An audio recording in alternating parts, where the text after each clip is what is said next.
Dear believer, have you ever stopped to consider why you believe what you believe? Have you ever thought about why you chose the religion you chose?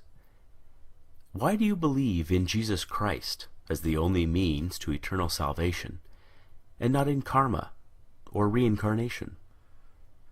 Why do you believe that Allah is the one true God and Muhammad is his prophet, and not in the Four Noble Truths of the Buddha? Why do you hold to the Torah as the only revealed word of God, and not the Bhagavad Gita? Dear believer, do you ever wonder why your heaven resembles a utopian earth, and is composed of the same base elements found right here on this planet? Do you ever wonder why your deity governs within a power structure that resembles that of the specific time and place in which your holy text was written? Do you ever wonder why your God looks just like you, or the animals with whom you share the planet? Dear believer, is the faith you practice the dominant one within your culture? Do you not find it at least a little suspicious that the overwhelming majority of all religious believers adopt the religion of the society into which they were born, yet remain convinced they've lucked out or been divinely admitted into the one true faith? Does it not make you at least somewhat apprehensive that almost every person of faith chooses belief not because of its virtues, supporting evidence, moral codes, or expression of worship, but rather because it was what they were born into? Why, out of the abundance of faith choices available, does almost every believer on the planet choose the faith that's within arm's reach?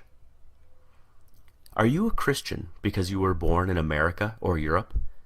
A Muslim because you were born in Saudi Arabia or Indonesia? A Buddhist because you were born in Japan or China? A Hindu because you were born in India? Can it be that faith is, in almost every case, just an accident of geography? Do you sincerely believe that had you been born in another country, you'd undoubtedly still be practicing the same faith you now embrace? Dear believer, is the faith you practice that of your parents and their parents before them? Is it the first to which you were exposed? Did you know that nearly all religious devotees end up believing what they were taught to believe by their parents? Why is it that we scoff at the idea of labeling a young person a Republican child, or a Marxist child, or a Keynesian child, understanding he or she lacks the intellectual discrimination, life experience, and wisdom to make such a complicated and nuanced decision? But we do not raise so much as an eyebrow when a youngster is referred to as a Christian child, surely a choice no less complex. Could it be that there's no such thing as a Muslim child, just a child of Muslim parents?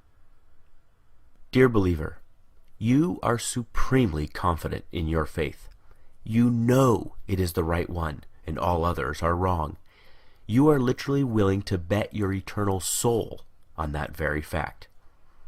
And yet, have you ever stopped to consider that there are 24 major religions and literally thousands of different faiths practiced on this planet? Did you know that within Christianity alone, there are more than 45,000 different denominations, each claiming to understand ultimate truth better than all the others? Do you realize that each member of every faith practiced is just as devout, just as sincere, and their conviction every bit as sure as yours? Did you know they too read infallible holy texts, have airtight apologetics, have experienced miracles, feel God's presence, sense his still small voice, obediently follow his perfect will for their lives, love him indescribably, and can defend their belief with the same fervency as you do yours? And yet, since every religion is mutually exclusive and contradicts the others in matters both large and small, they cannot all be right. Right? You just know, your faith is the exception. And yet, if every member of every faith feels just as you do, what are the odds you're right?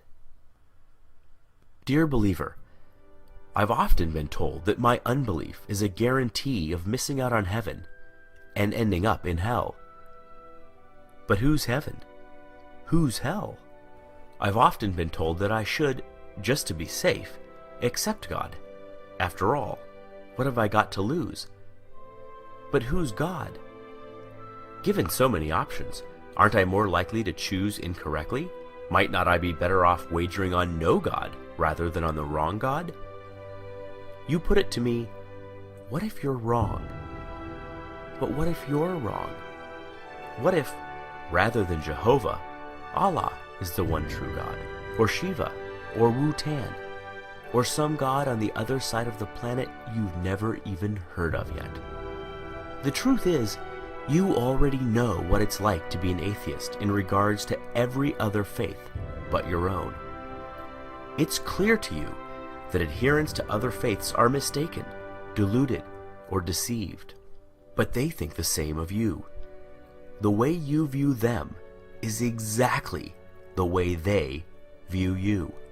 Every devout Hindu has embraced his faith for the exact same reasons you have embraced yours. Yet you do not find his reasons compelling, nor do you lose sleep at night, fearing that if you die, you'll wake up in his hell. Given this, is it so hard to see why some of us just take our atheism one God further? Dear believer, I wonder if religions aren't just ancient constructs in which early humans attempted to both explain and control the chaotic world around them. Though irrational in content, their emergence certainly isn't. We do not blame our ancestors for inventing religion. There is no shame whatsoever in stumbling when you are blind, or failing to properly construct a puzzle in the dark. But we no longer live in the dark.